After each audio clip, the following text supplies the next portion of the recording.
pilar pendukung utama. Bisa dikatakan ada 5. Yang pertama adalah infrastruktur hijau dan berketahanan. Di sini kita kembali melihat tadi permasalahan, kalau kita bisa membangun sebuah sistem transportasi nasional, sistem transportasi perkotaan yang lebih ramah, yang lebih terjangkau dan yang lebih memudahkan ini, saya rasa akan mengatasi banyak masalah yang lain, termasuk mengurangi polusi. Sampah, tadi sudah saya jelaskan, energi bersih juga demikian, dan semakin banyak juga harus kita siapkan ruang-ruang terbuka hijau.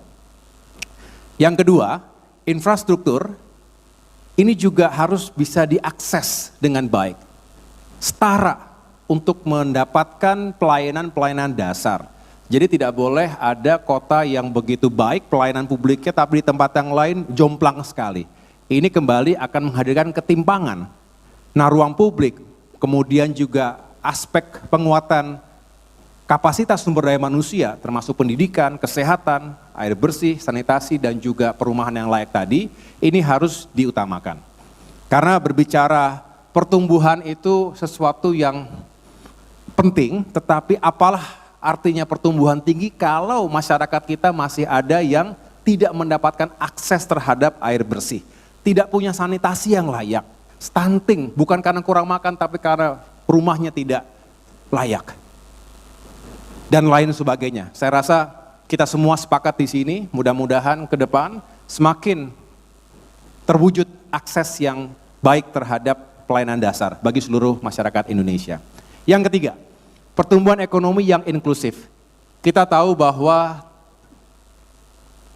UMKM ini merupakan sektor yang begitu fundamental.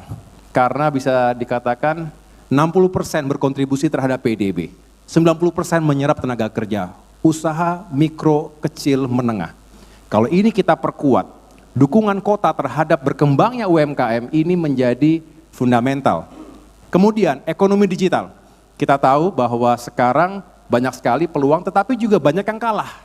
Banyak yang kemudian struggling di tengah-tengah ekonomi digital ini. Yang sukses ada, tapi yang tidak sukses juga masih banyak. Oleh karena itu perlu penguatan agar ekonomi yang tumbuh tadi benar-benar bisa merangkul termasuk generasi muda. 70% nanti berusia produktif. Pertanyaannya apakah mereka mampu survive dalam kompetisi yang makin keras, terutama di era yang semakin digital ini. Industri kreatif, di sana sini juga perlu dikembangkan agar kota tadi juga bisa terus berkembang secara ekonomi dan adaptif. Nah, di sini saya juga ingin menyampaikan tata kelola pemerintahan begitu penting. Jadi kalau tadi berbicara pembangunan fisik, itu bisa diukur berapa kebutuhan anggaran, tetapi menghadirkan tata kelola pemerintahan yang bersih dan adaptif, ini pendekatannya bukan hanya pendekatan anggaran, tetapi pendekatan yang lebih mendasar. Character building, sering diucapkan, tetapi tidak mudah untuk kita sama-sama kawal. Mari kita bangun dengan semangat menghadirkan tata kelola pemerintahan yang transparan, akuntabel, dan juga adaptif dan responsif terhadap berbagai isu yang dihadapi oleh masyarakat. Keputusan semakin transparan, semakin cepat jika menggunakan data driven public policy. Teknologi, inovasi ini harus terdepan termasuk dalam rangka memberikan feeding yang tepat bagi para pengambil keputusan termasuk para urban planners.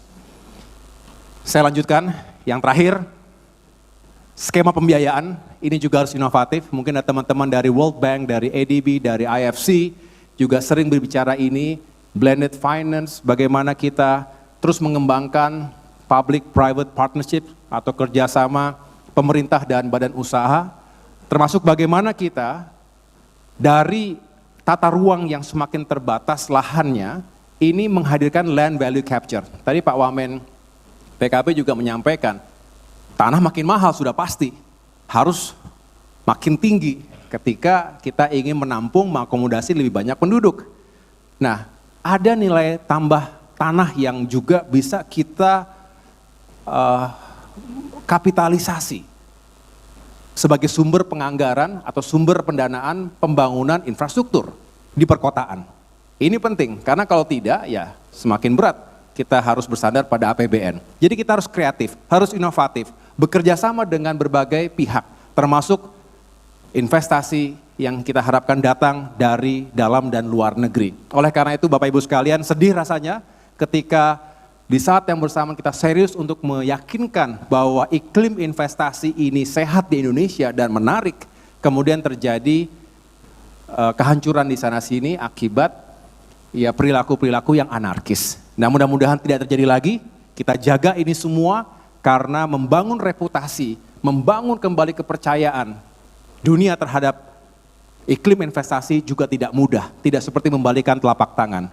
Diperlukan waktu dan kerja keras yang tiada henti. Bapak Ibu sekalian, kami saat ini mengorkestrasi 5 kementerian teknis. Termasuk tadi yang sudah berbicara di depan, Kementerian Pekerjaan Umum, Kementerian Perumahan dan Kawasan Permukiman, termasuk Kementerian Agraria, Tata Ruang, dan Kementerian Perhubungan serta Kementerian Transmigrasi.